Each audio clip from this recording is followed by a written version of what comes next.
to Just Minding My Business Radio, where we are moving at the speed of God, learning what we didn't know we didn't know. I'm your host, Ida Crawford. And I'm your co-host, Ruth Haskins. So grab a pen and paper and get ready for information that you can use.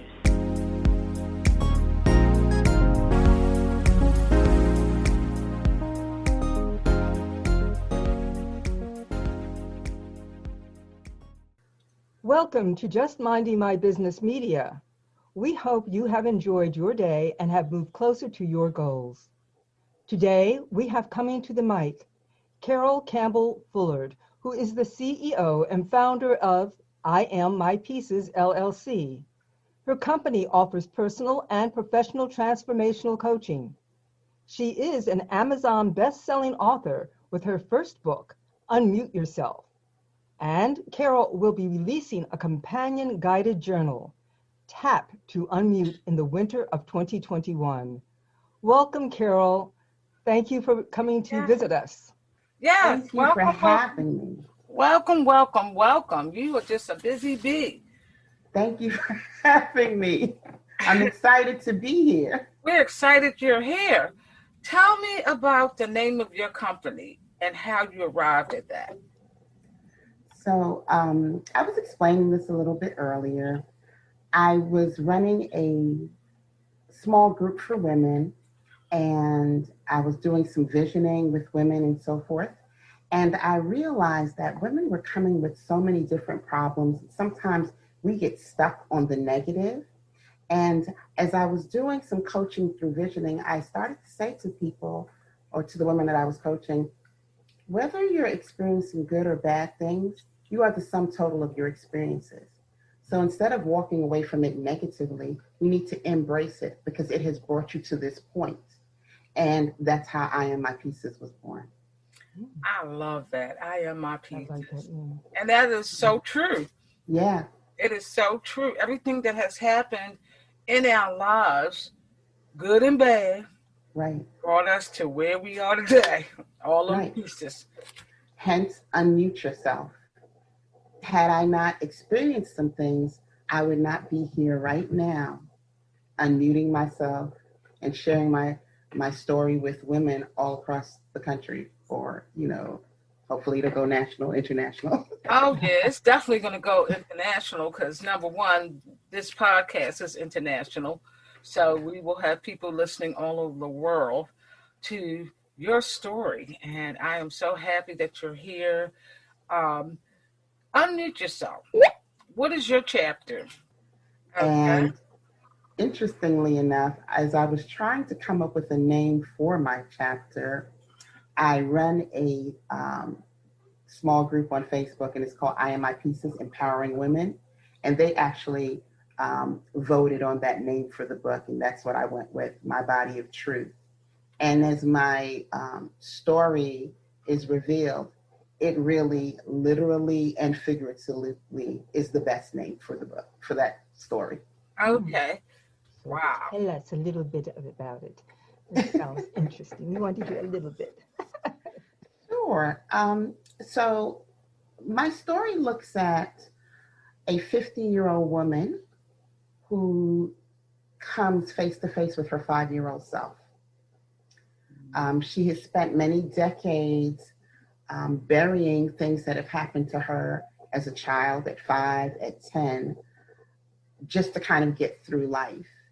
And as she engages in various relationships and tries to figure out her life, she has buried these things so deep in her that she doesn't remember.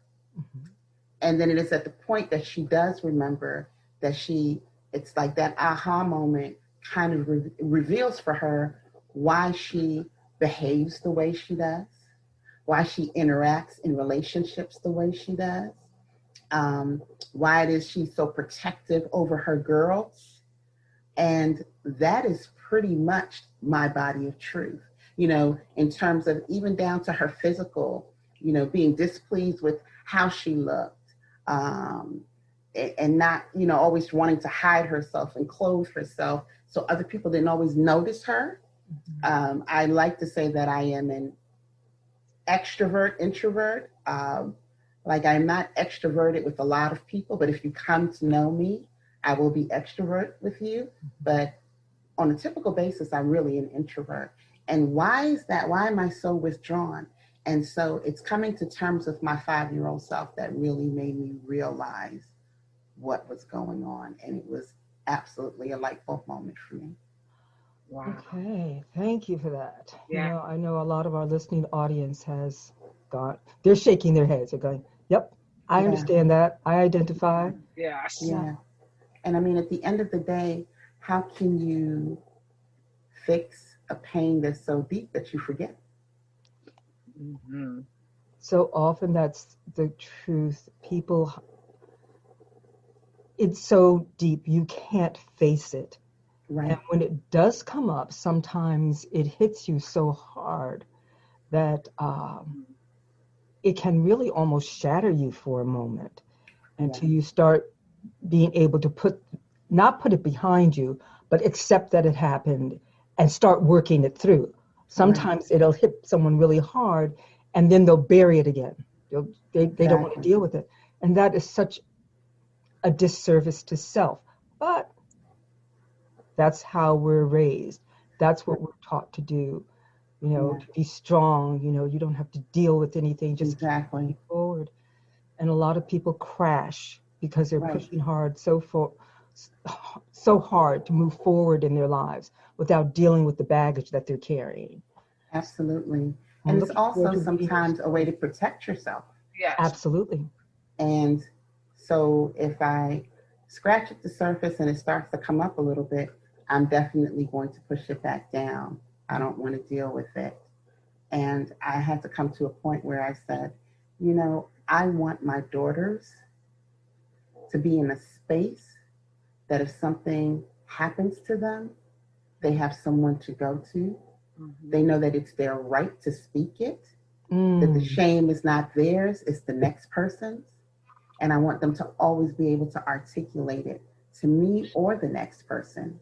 And so it you know, you want to say you wish things happened earlier in life, but it actually came at the right time when it was supposed to come.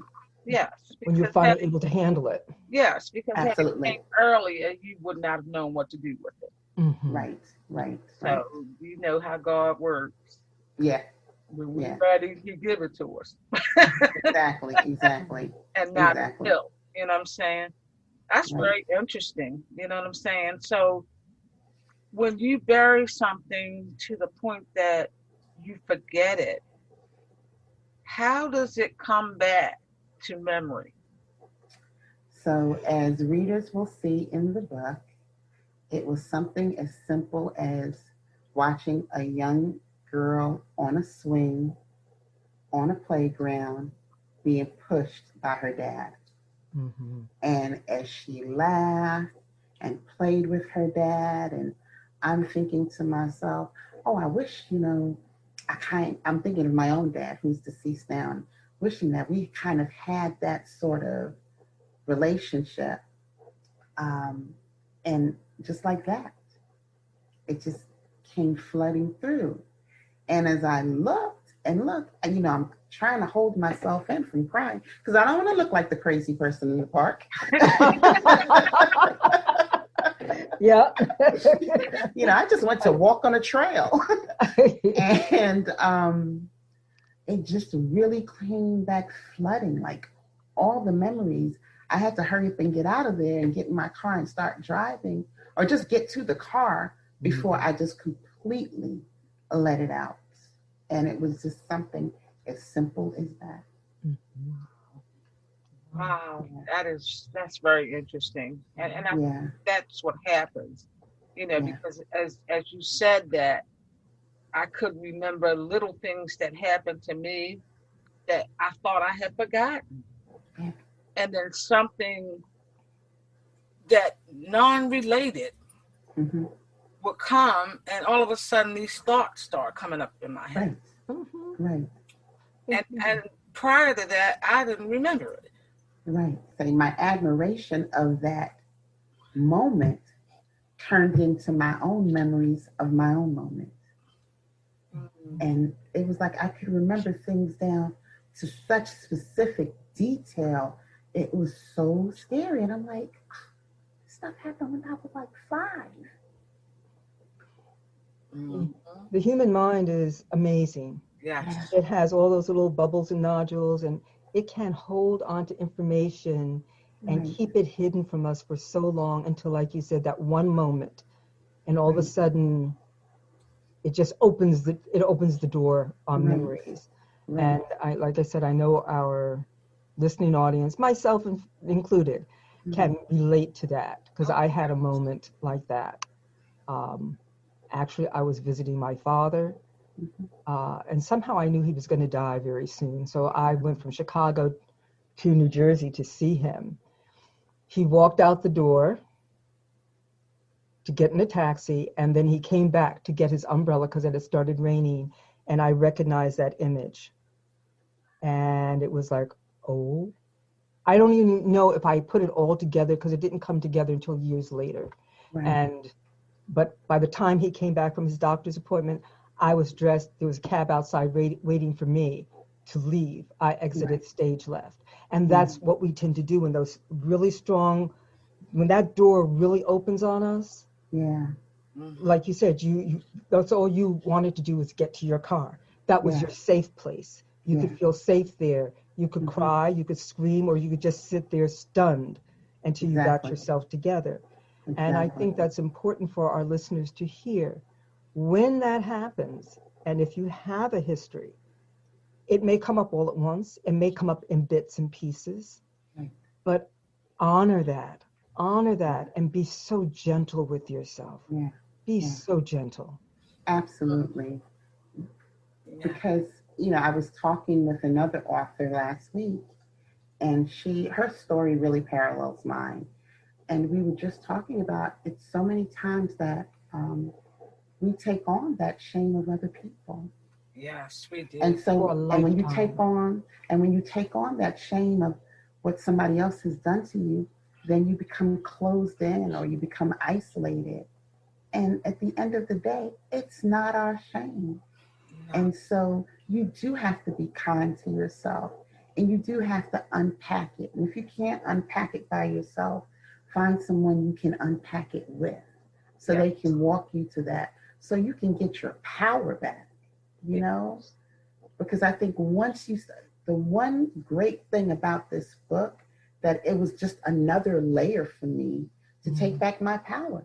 To completely, it was one thing when you unmute to yourself, or you unmute to your family, but when you take it the next step and say, well, I'm going to unmute this to everyone, because my goal is to hopefully bless someone in their own journey. Maybe something I say in that story will bless them. It will heal them. It will allow them to go out and seek someone to help them. It'll allow them to go out and maybe even, confront the person. Yes. It's another level, and it just kind of brings it full circle. There's nothing under the sun that hasn't happened to somebody else. Absolutely. Nothing.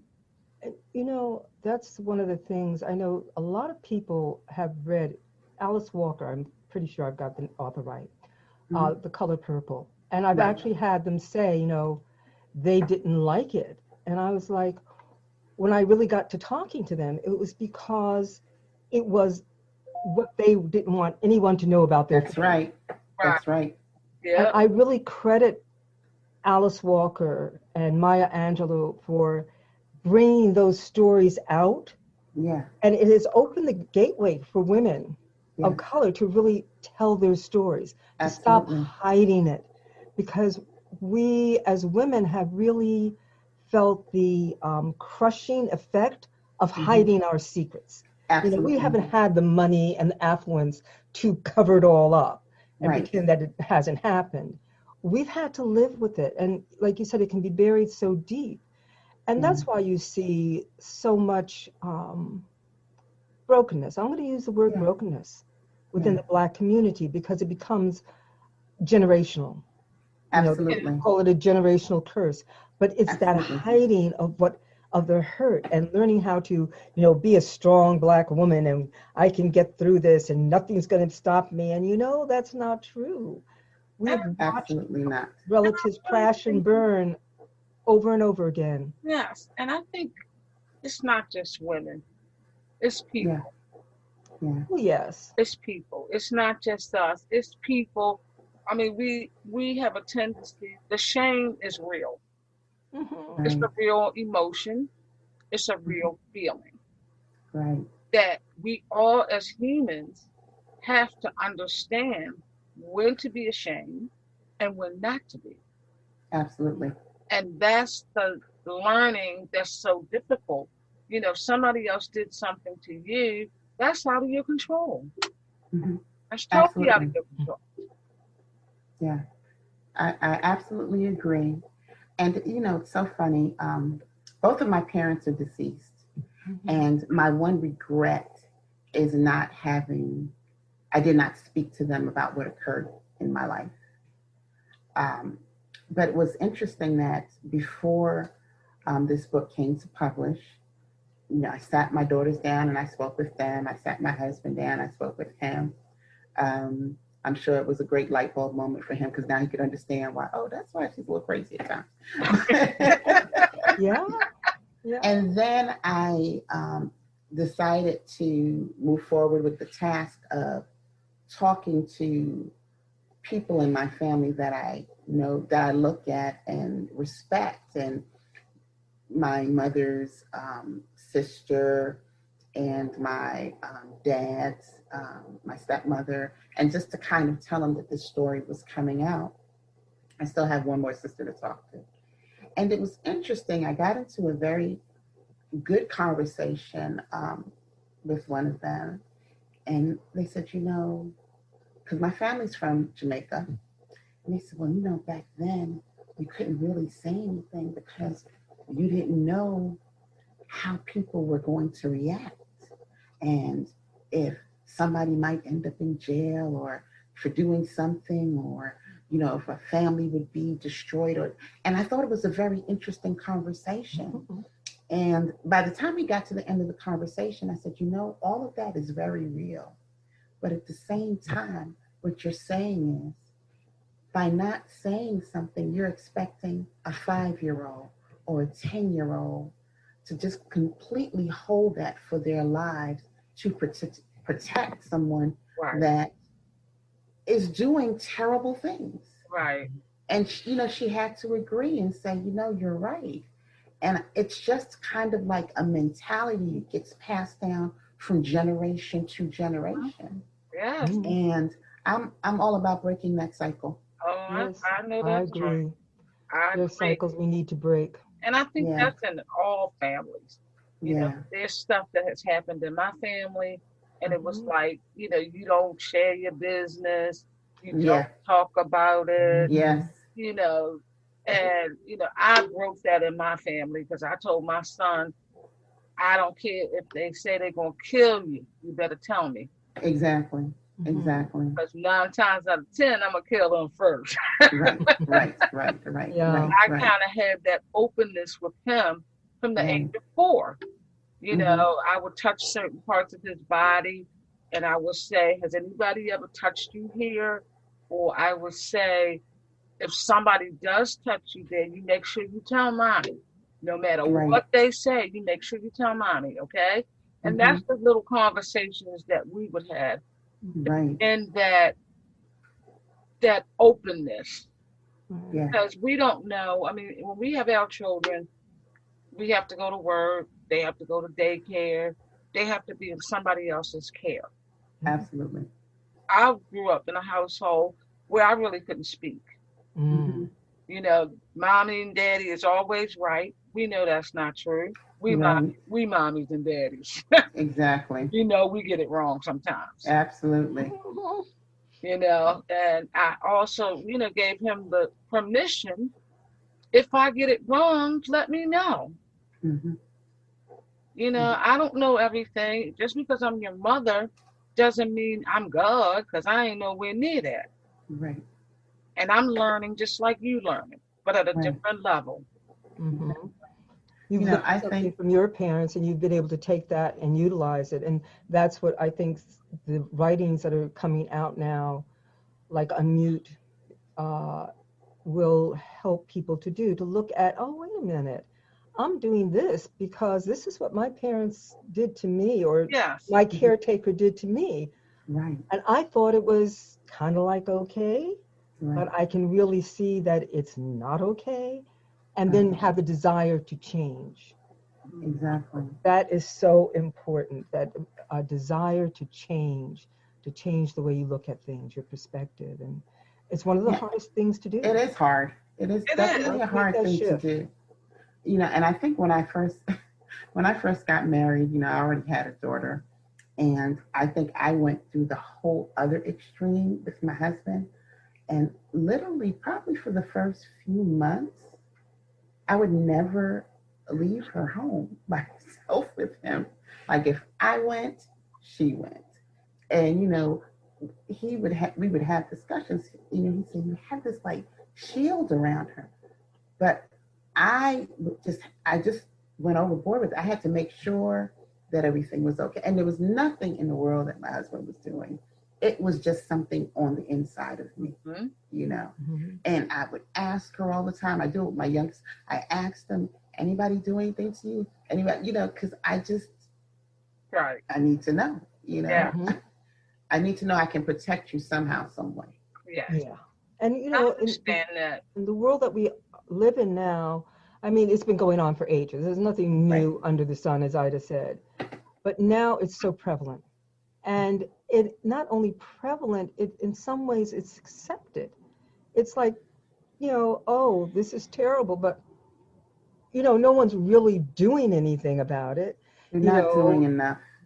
No. and then when people are told, you know, not to tell because it becomes a family secret, everybody in the family knows it's going on, but they don't Exactly. tell anyone. Exactly. No, you've created another situation. You've created a human being who's going to have to live their lives in turmoil. Right. And it's really interesting, you know, we have more information psychologically. We have all the, you know, the written information, all the studies, and, you know, and research that's done. But it doesn't change the perpetrator. It really It doesn't doesn't. change the horrible effects. And you know, what's interesting is when I wrote the story and I finished it, I said to Simone, I said, "Look, I'm writing the story, I'm putting it out there, but I'm changing the names in the story and their relationship to me."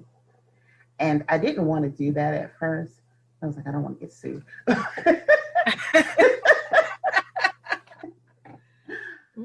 But I did change the names and their relationships to me just because I didn't want it to turn into something else. But I know that in reading my story, you know, it won't be hard for people to figure out, you know, who's who, because I am almost certain that at least for one of those persons, that story is not new to anybody else in my family. Mm-hmm. Now, no one has come to me and said that, but I can almost guarantee it's not new to anyone else in my family. Mm-hmm. And so if this story going out there can cause a kerfuffle in the family and people are talking about it and trying to discuss it and they figured out something, well, then they know, you know, maybe they can talk about the next best steps in terms of dealing with that person and what should happen, because it's too much, you know. And also protecting the young ones in their family and checking to make sure that nothing else has gone on that has gone undetected. And breaking the generational curse. Yes. Absolutely. Yeah. That's the main thing. Just break it. It's wrong, period. Mm-hmm. Can't clean it up. There's nothing on the other side of it. Mm-hmm. So let's do what's right. Right. Do the right thing. Let's do what's right. Yeah. Wow. I'm humbled and honored to meet you and to hear your story, and which is so many other people's story. Yes. Yeah. You know. And I want to ask, very briefly, I know we need to find out, first of all, how to get in touch with you if someone wants to get in touch with you. Sure. Okay. So if anyone wants to get in touch with me, you can reach out to me by email, Carol@IamMyPieces.com. Really simple. Carol@IamMyPieces.com. And my website is IamMyPieces.com. So it's really simple to get in touch with me. If people are interested in coaching, please feel free to contact me about personal or professional coaching, and I would be happy to talk to you. Yeah. And of course, to buy the book. Oh, absolutely. Of course, to buy the book. Yeah. Let's segue into your next chapter, Tap to Unmute. Yes. Can you talk to us about that? Yeah. Absolutely. So Tap to Unmute is the continuation of my story. So it's a journal. It is a guided journal, but it also continues my story in the first part of the journal. And then within the journal, I invite women to now look at their own lives and to take the necessary steps and kind of deciphering that, kind of facing your truth and writing about that. And it's not even a journal where all of it is writing. You know, there's some things in there that includes brainstorming and kind of piecing together, you know, what was, what is, and what can be. Because here's the great thing. Regardless of what has happened, we are all on a trajectory to be greater than we were. Mm-hmm. And the only way to do that is to look at the past, understand it, embrace the present, and go into your future. And that's pretty much how the journal is set up. So I take people through different activities. That includes journaling, that includes drawing, that includes writing letters to your perpetrators. Mm-hmm. And this is your opportunity to tap, to unmute. So you're not ready to completely unmute? Well, then let's tap it until you are. And by the time you finish your journal, you should be able to unmute completely. So that's the whole story behind Tap to Unmute. So I'm very excited for it to come out. I'm excited too. I love the name. The name is very fitting to the work that has to happen. Thank you. I'm excited about it. And then I can come back and share it with you guys. Yes, you can. Absolutely. We would love to have you back. Absolutely. Yes, you can. Absolutely. Because I think people need to hear stuff like this over and over and over and over again, because a lot of times, you know, people are in situations or coming out of situations and they haven't arrived. Right. And they need to hear from people that have, or that are on the journey of freeing themselves and unmuting themselves to what they can be. Because when we hold stuff like that, we're absolutely cutting our blessings, so to speak. Yeah. We really are. Because we're not doing what we're supposed to be doing because we're stuck somewhere in the past. Mm-hmm. Absolutely. And I heard it said best by Dr. Cheryl Wood. She said, your pain is for somebody else to heal. Yeah. It's like, ooh. That's deep. And I mean, that's when I heard her say that, I said, oh, wow, I need to agree to do this project, because it just brought it full circle for me. Yes. And with that, I do want to mention that I am having an event on December 5th. It's called Unmute Yourself, Candid Conversation for Women. And I'm inviting women to come into it will be a virtual meeting. I'm inviting women to come in so we can talk about the book, so we can talk about this issue in a safe space. And I also want to say that those women, people who buy the book, I will be donating a portion of the proceeds to a organization that deals with women who have experienced any type of sexual or domestic violence. So those portion of the proceeds from the book will be donated to an organization. Oh, so. yeah. Send that information to us. That's awesome. Send that information to us, and Absolutely. I will start putting it out there. And I was saying to someone, I said, sometimes, I don't know the stats. I did at one time, but I think it's something like, is it 3 out of every 5 women have experienced some type of sexual or domestic. 1 out of every 3. 1 out of every 3. Okay, so 1 out of every 3. Yeah. That is crazy. Yes. And it's been going on for centuries. Centuries. It just hasn't just started. No, Right. it's just And it that doesn't now care women if have you're finally stood black, up and said, white. No. blue, green, yellow, and purple, It has orange, no black, color. polka dots. Around the world, you have women. Exactly, around the world.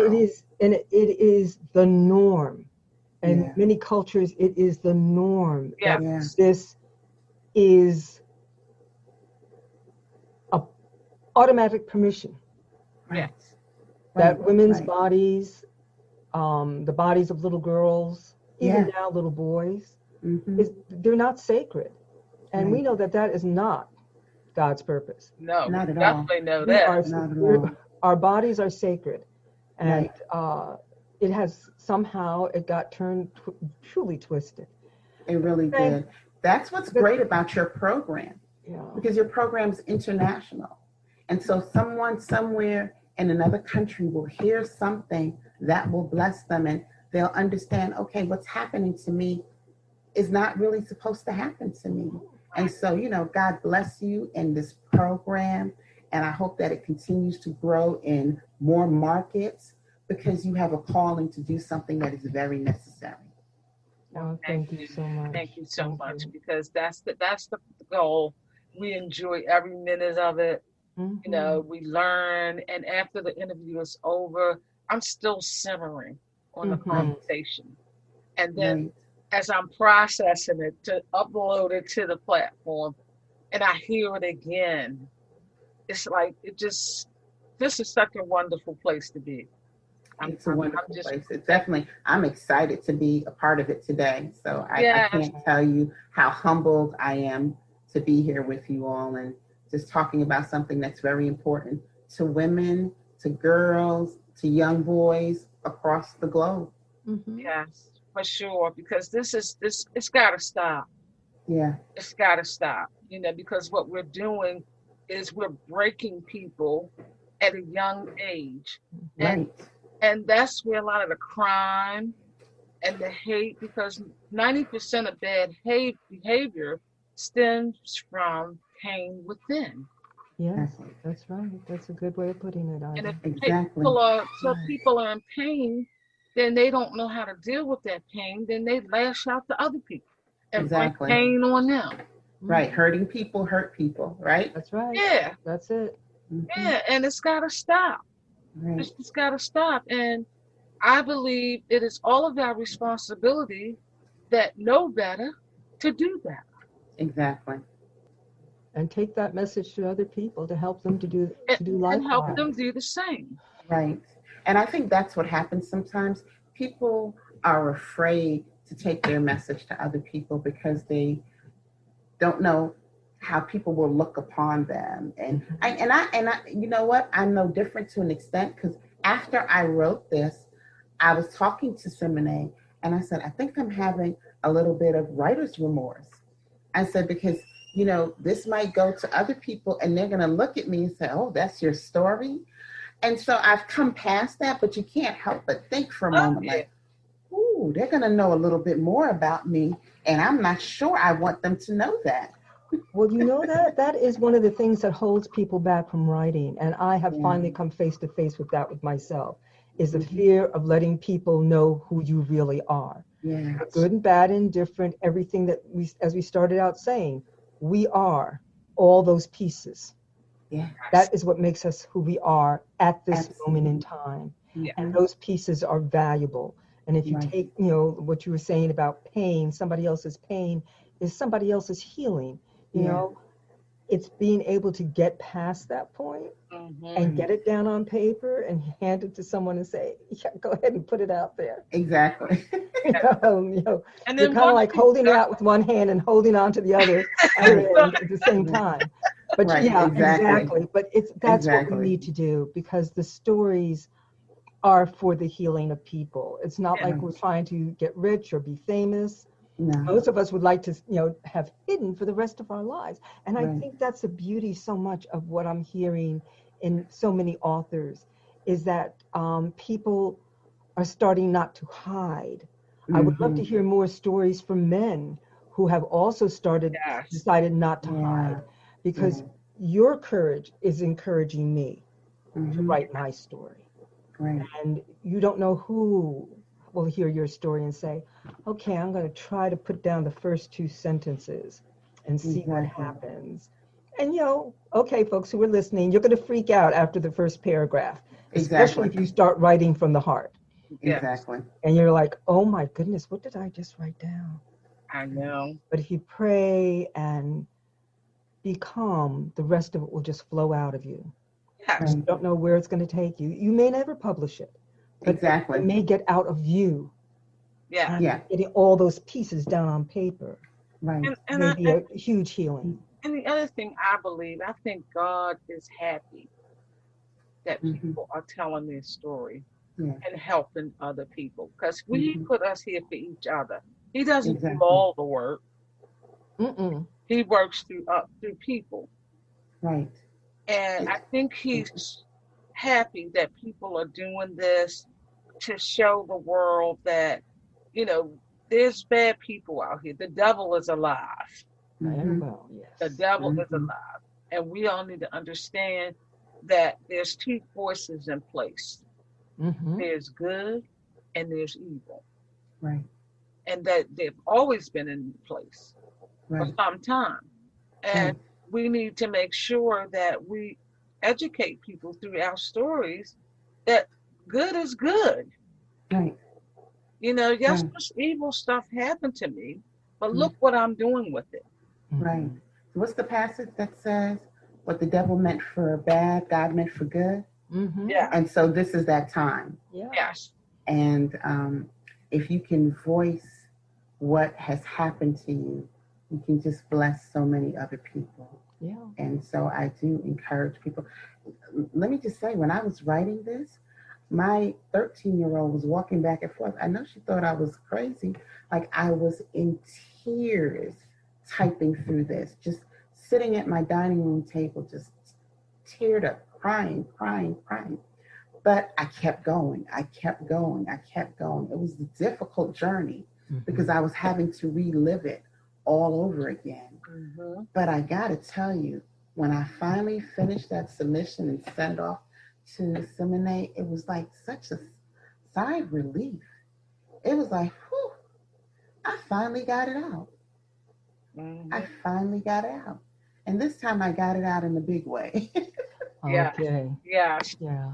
Yes. And you feel so much better. So much better. It's like a weight has been lifted. It really is. Wow. It really is. I can't wait to read your story. Thank you. My 5-year-old self is thanking me.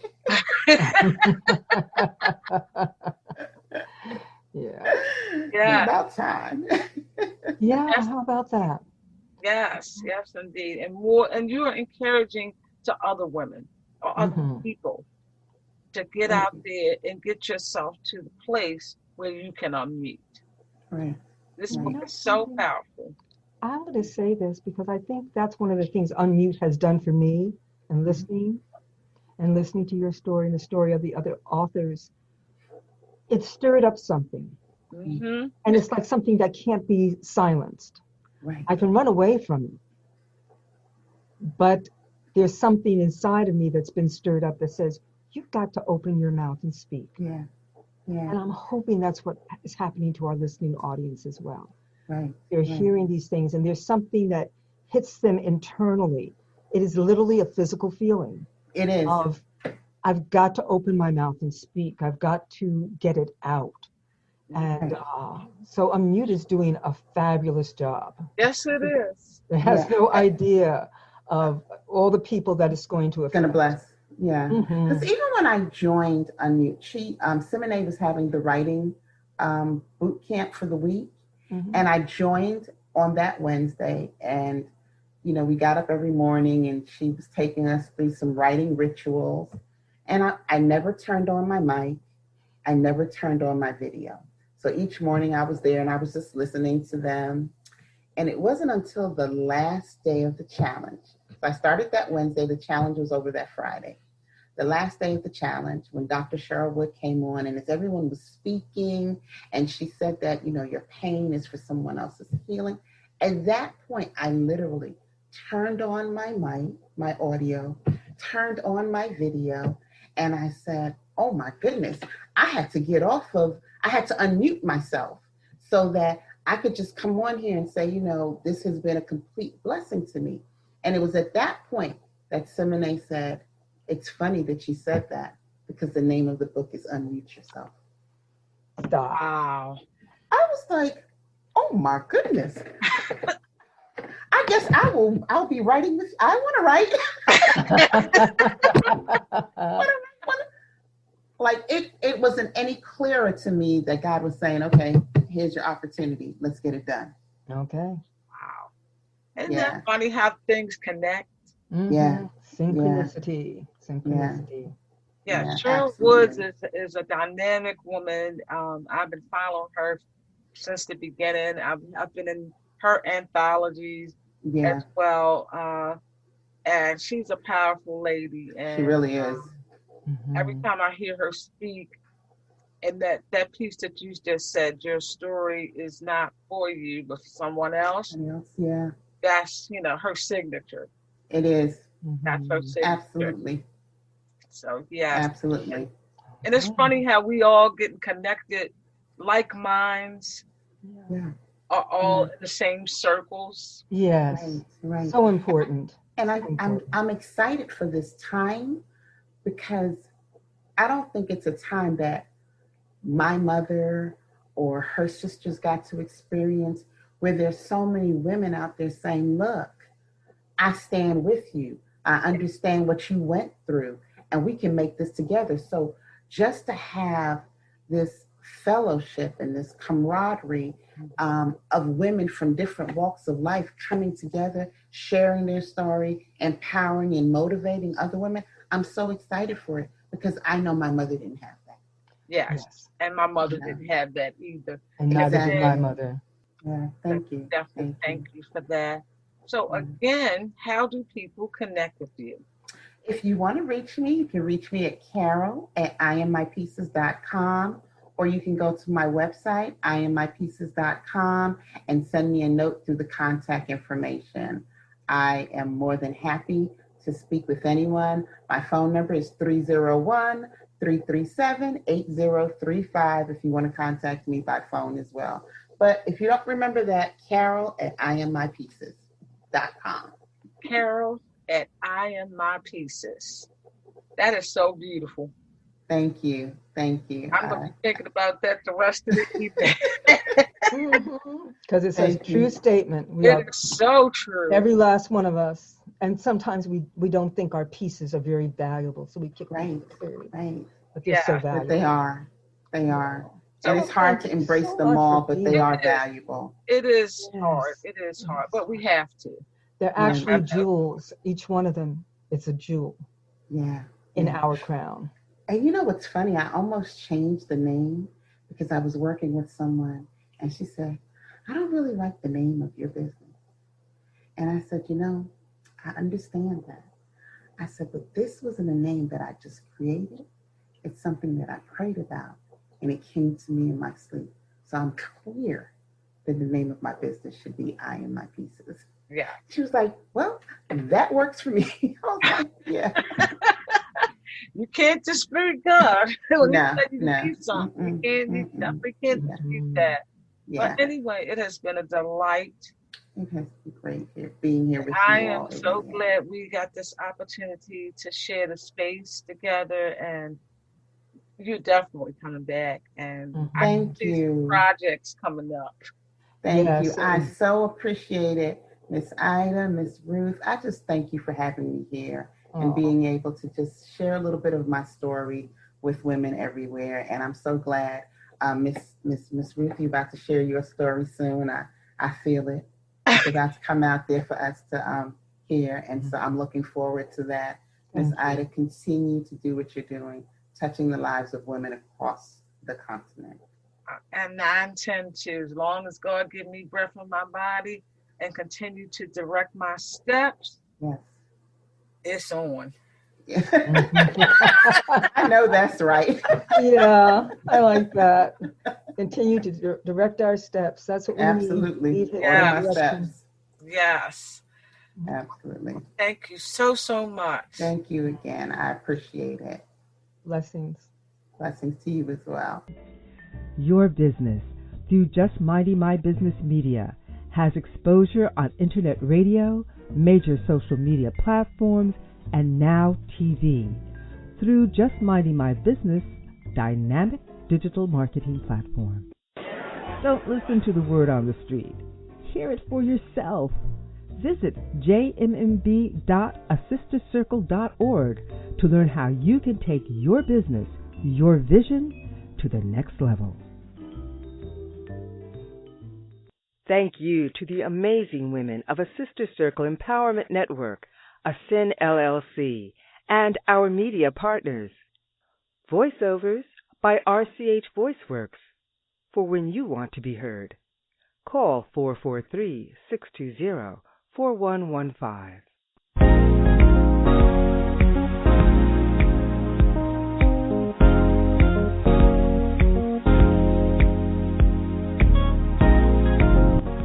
Thank you for tuning in to Just Minding My Business Radio. I'm your host, Ida Crawford. And I'm your co-host, Ruth Haskins. We hope you enjoyed the show and appreciate you stopping by. Many blessings to you and yours.